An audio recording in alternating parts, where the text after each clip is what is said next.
Here comes the greatest thing since sliced bread, the Medicare for the Lazy Man podcast. A Medicare podcast whose face could stop a clock. And now Medicare isn't rocket science for him, but it is like brain surgery. It's Medicare expert Doug Jones.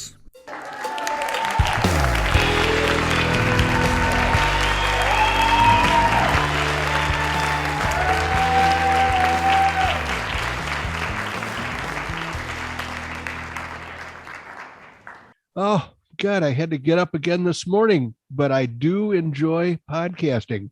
Randy was weighing heavily on my mind. I knew he'd be waiting for me on the other side of the screen, and there he is. Welcome, ladies and gentlemen, to the Medicare for the Lazy Man podcast.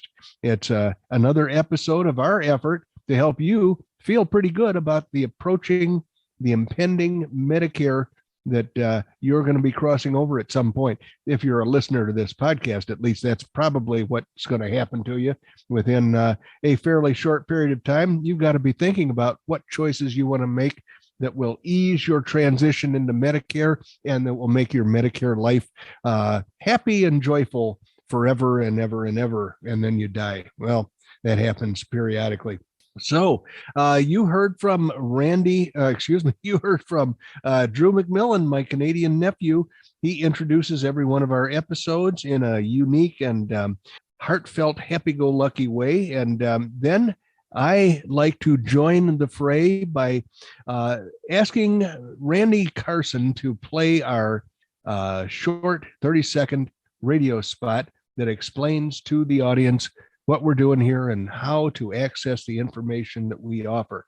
So I'm going to be quiet now. Randy's probably going to push that button and then I'll be back. Medicare is complicated. Medicare can be confusing. Medicare is no fun to study. Will you know what decisions to make when Medicare time arrives for you? My name is Doug Jones, and I wrote a book to help you figure it all out. Medicare for the Lazy Man. It's on sale at Amazon and BarnesandNoble.com. Also, you can download and listen to my podcast, Medicare for the Lazy Man, wherever fine podcasts are given away free of charge. Medicare for the Lazy Man, simplest and easiest guide ever. Thank you, Randy. That explains virtually everything I had to say. I'm really out of things to say, so let's bring Randy into the podcast episode. Hello, Randy. How are things going today? Good morning, Mr. Jones. You're looking bright-eyed and bushy-tailed. Well, that's kind of shocking considering what I've been through, the pneumonia and the Wuhan flu. And the spousal unit now has one or the other. It's hard to tell which. Oh, no. She's down for the count, but I'm getting better. I'm slowly recovering. So I'm happy to still be able to be here and to still be able to work. Well, what's really putting the shine on your face today? I give up. What's that? Was it just being in Arizona? Arizona. It's sunny and 61 degrees, and you're back home where you belong.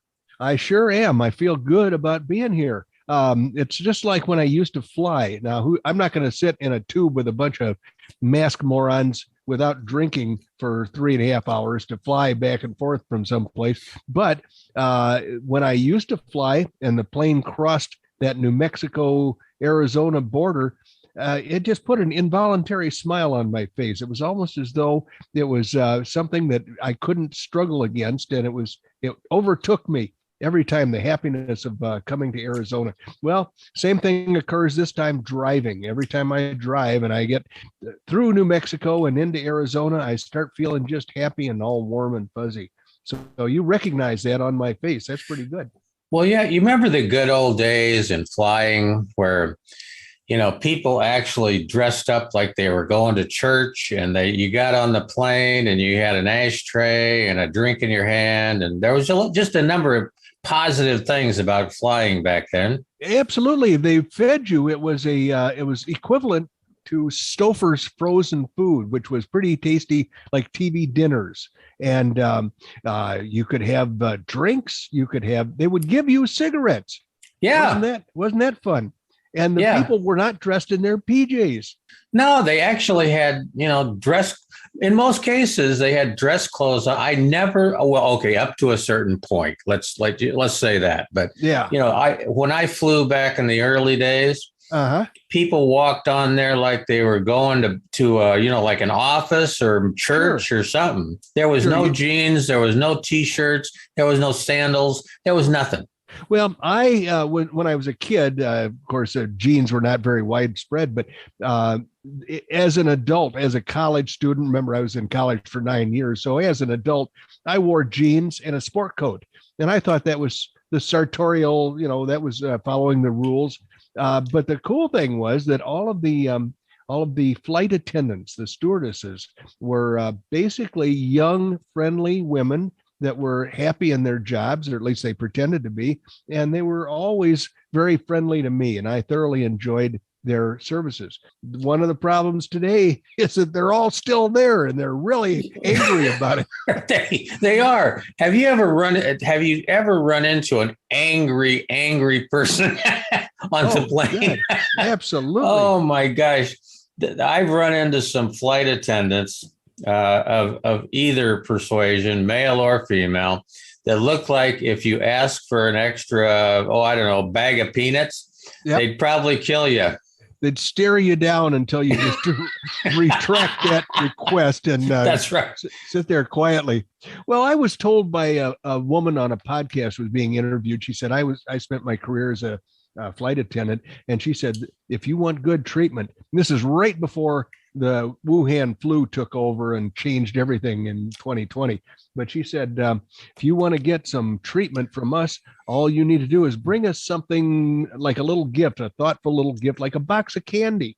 And she said, for a box of candy, we will prostitute ourselves.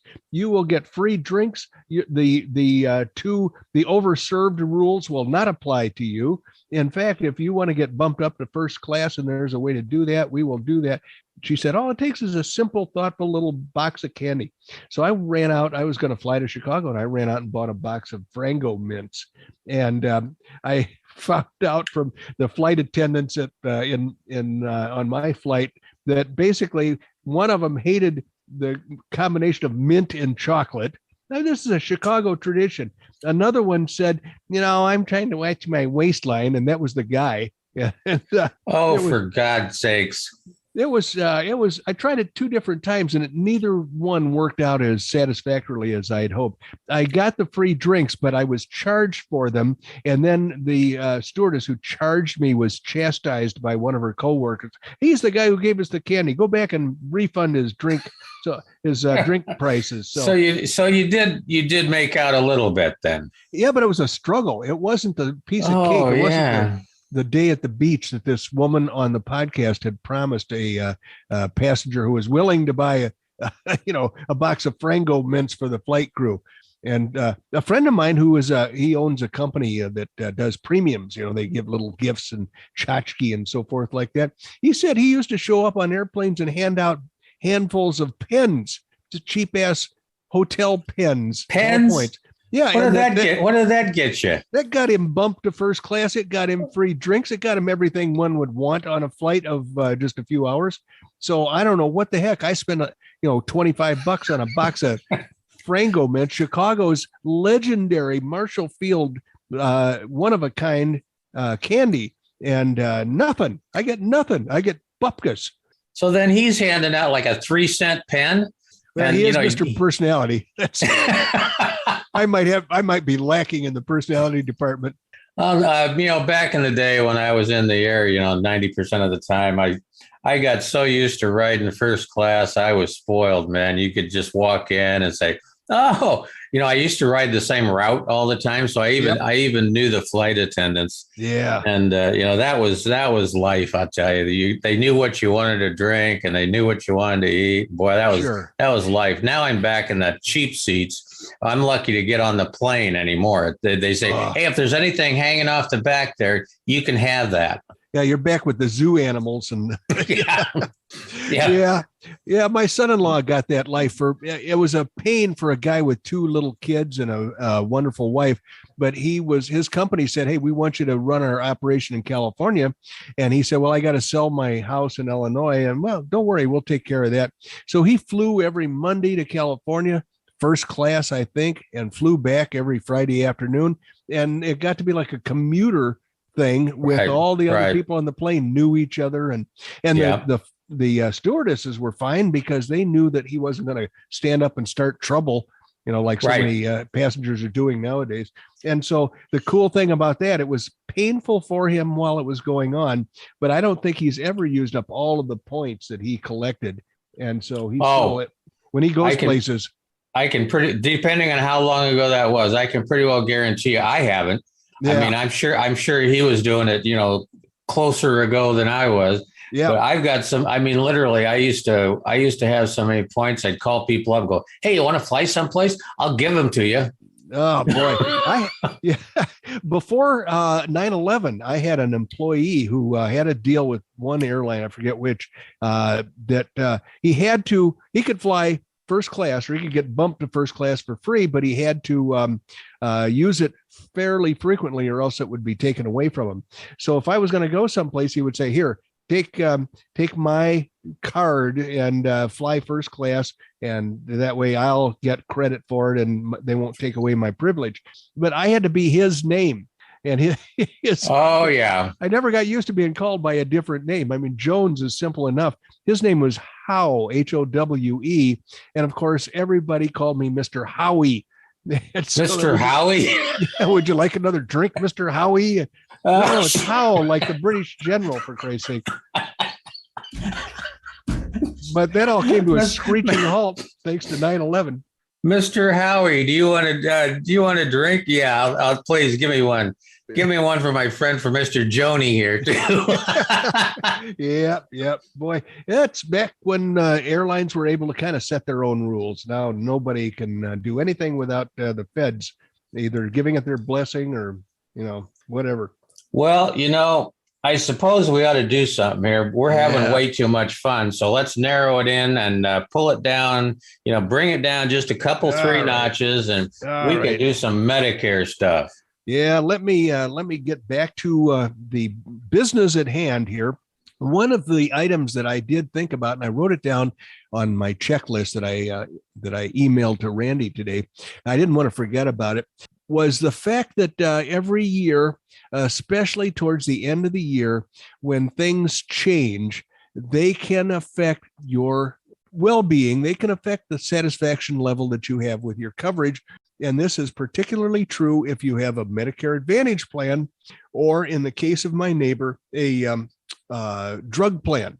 Now, most of us have drug plans because the federal government says if you don't buy a drug plan when you're eligible to, and you decide to buy one down the road sometime, you're going to get a late enrollment penalty that will last the rest of your life. And that could be a really small penalty if you don't go for a long period without buying, and the penalty gets bigger and bigger, big enough to be really irritating if you put off buying a drug plan until you think you need it. So the obvious thing to do that I recommend to my clients is to buy a drug plan when you're first eligible, so you don't ever have to worry about that late enrollment penalty. And most people do. Well, I have a neighbor across the street, and this guy is the chairman of the board emeritus of an insurance company on the East Coast. So I'm not going to use his real name. I'm not even going to use his real first name. I'm going to call him Pete X, but he's a great neighbor to have. And he and his lovely wife are out here from the East Coast every winter, just like I am from the Midwest. But I sold him his drug plan. And this can happen to a Medicare Advantage plan just the same way. But I sold him his drug plan and his Medicare supplement plan a couple of years ago, 3 or 4 years ago, I guess, when I first met him. And the company was WellCare. The drug plan came from WellCare. WellCare was acquired by CVS. And because it was a conglomerate that was kind of cobbled together, this company has 6 drug plans. It was, this drug plan had this list of drugs it would cover, and this other drug plan had a similar name. still from WellCare had a whole bunch of drugs it would cover, but not necessarily the same list or formulary. And at one point, when I ran the annual test on Mary and I, Mary didn't take any drugs, and I took a bunch of them. And WellCare plans were the best for us, and so we have been WellCare drug plan customers for a couple of years, just like my friend Pete across the street. Well, we got our annual notice of change right before the AEP, which occurs from mid-October to early December. And it was time to check and make sure that those plans were still appropriate for us. And so what happened was I read the annual notice of change in all its legalistic glory, and I saw nothing. I saw no red flags. I saw no problems whatsoever. In a related news story a few weeks afterwards, I read that the feds, the CMS, which is the Center for Medicare and Medicaid Services, the government department too dumb to be able to properly spell its own acronym. There should be a second M in there, and those people can't seem to come up with the proper acronym. So they call themselves CMS. And the CMS ordered WellCare that they had to cut the number of their drug plans by 3. So instead of having 6 drug plans available to the buying public, they were only allowed to market 3 drug plans, and they had to decide which 3 and how they were going to arrange them. And frankly, I don't know why the federal government has any business telling a private company what it can and cannot market. But WellCare was forced to cut its offerings in half.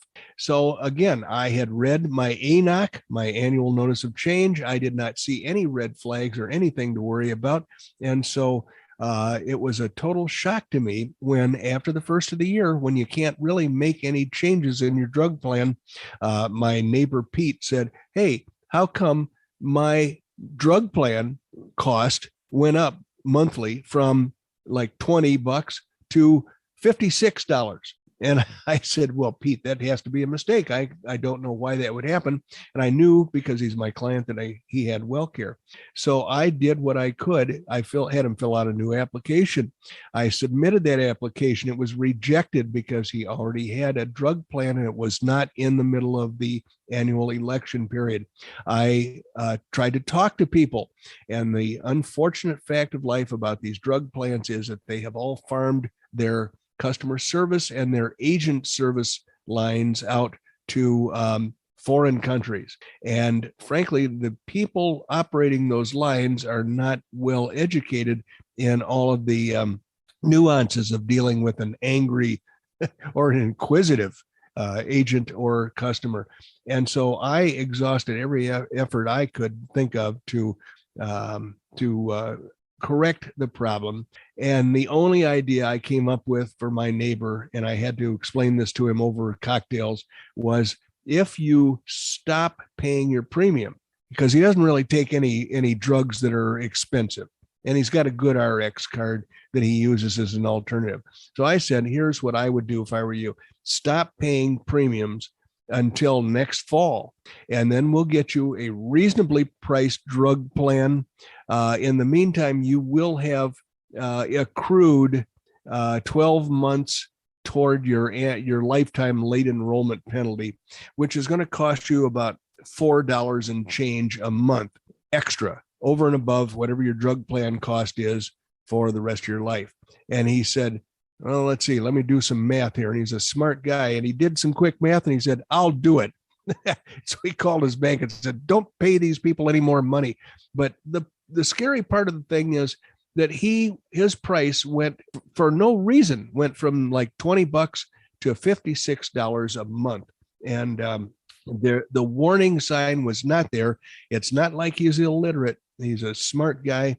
He received the same mail I got. I'm sure he looked at it. I'm sure it wasn't apparent to him that the conditions of his drug plan were about to change radically for no reason that he was responsible for. And frankly, the same thing can happen to anybody with a Medicare Advantage plan. They can arbitrarily decide to change things that will make it either more expensive or less pleasant for you to deal with. And it's just a lesson in the futility of taking a managed care plan that you have no control over. So I am now, every time I see Pete, I owe him a free drink because I'm apologetic that I could not help him head off the negative consequence of having his plan be radically changed without his being consulted or without his choosing. I could have given him a much less expensive plan. I had one for about $7 available to him. And that's what we're going to do next fall. We're going to sign him up for 2023 with a plan that's probably going to cost about $7 a month. And it's just, I feel as though I should have egg on my face. So that's the thing that caught Randy's attention. Why is my neighbor across the street prominently displayed on the checklist, the podcast episode checklist? We had an episode dealing with direct contracting entities. And that was at the request of Brian X. Everybody's got an X for a last name. And Brian X said, hey, look, I heard about this and listen to this podcast. Tell me what you think. This was in just the very last episode. And so I talked about my understanding of direct contracting entities and my disdain for the people that actually put on that podcast episode that Brian X asked me to listen to. And I kind of, poo-pooed and snickered and pointed fingers and laughed a little bit. And then after that, I got a very nice letter from Brian X, an email. And he said, hey, I appreciate you pursuing the question that I had, but I'm serious. So he said, here are 3 more links. Here's your homework, Jones. Don't be goofing around now. This is dead serious. I want to know what you think about this. And so I want you to read all this material. So I printed out the articles and I prepared to read them. And then just this morning, as I was about to do that, I ran across an article about the same subject that I had already put into my stack of stuff to talk about. I hate to stack of stuff is a term that Rush Limbaugh used to use, and I hate to usurp that term, but basically I do have a stack of stuff that is ideas to talk about during our podcast. So with apologies to Brian X, I'm actually going to buckle down, study the articles that he gave me. I'm going to study the article that I discovered myself, and I will try to give a more well-rounded description of direct contracting entities, what they might mean to us, and whether or not we should be concerned about them. But I'm going to do that in a future episode after I have a little more time to do my homework. So I don't know, how much time do we have, Randy? Have I been yakking longer than I think I have? Or we are out of gas. That is shocking to me because I feel as though I haven't even really gotten started yet. But what do you were going to say? Well, as you say, you were just getting warmed up and it's all done. How does that happen? I think it's our fault for yakking away at the beginning of the episode. Well, once in a great while, we have to cut loose, Doug. We do fondly remember what it was like to fly back when things were civilized. And I think we've touched on that subject many, many times. Yes, yes. Now, if you really look at it from a perspective of comparison shopping, flying on a plane now is actually worse than a bus. Oh, my God. Absolutely. Because on buses, you probably don't have passengers attacking each other, and you don't have a bunch of self-absorbed weenies with their service animals, their emotional support animals. That's right. That's right. And at least in a bus, they keep all the riffraff with the knives in the back. Sure, in the back with the bathroom. So if you have to go, you got to fight your way to the bathroom and fight your way back. That's right. Absolutely. I've done that many, many times. I did hear recently about a girl who I guess she had to report ahead of time that she was bringing a service animal, and she reported honestly that she was bringing her service squirrel. Her service squirrel on the plane with her, and they threw her off the plane. To their credit, whatever airline it was, kudos to you for tossing her right off of that airplane. But the other piece of flying news that I definitely wanted to share is that what I heard yesterday, that in a couple of weeks, Southwest. Not that I ever fly Southwest, but Southwest is going to start serving drinks again after Really? 2 years of dry flying.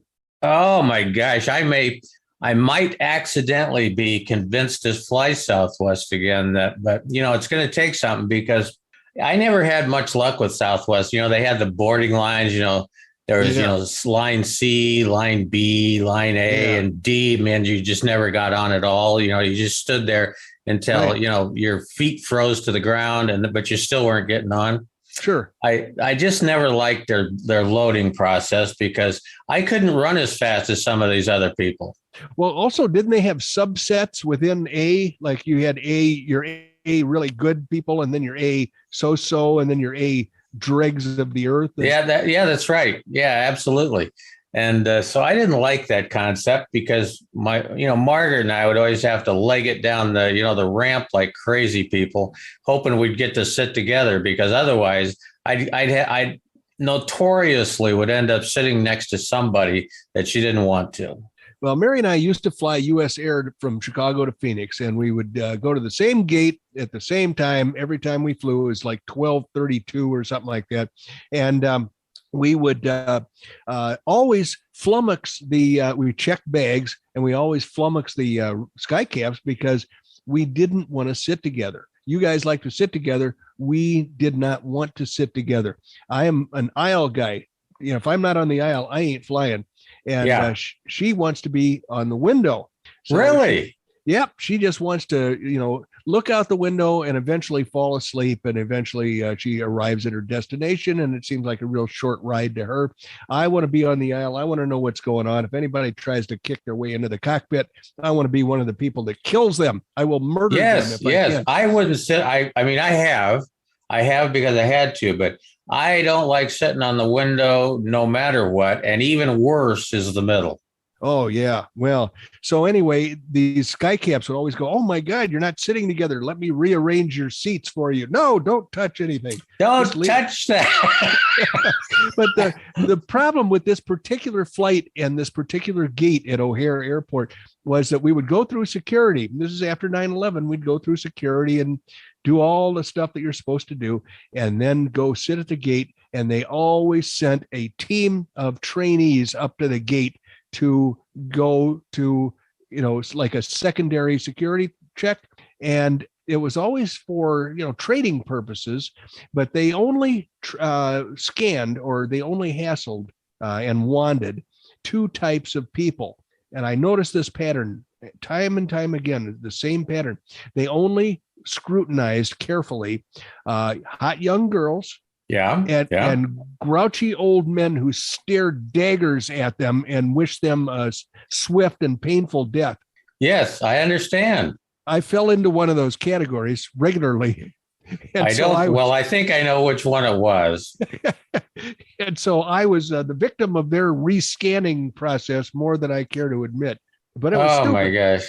So, that's an interesting observation because I have never actually been in a situation where we had the training scanners going on.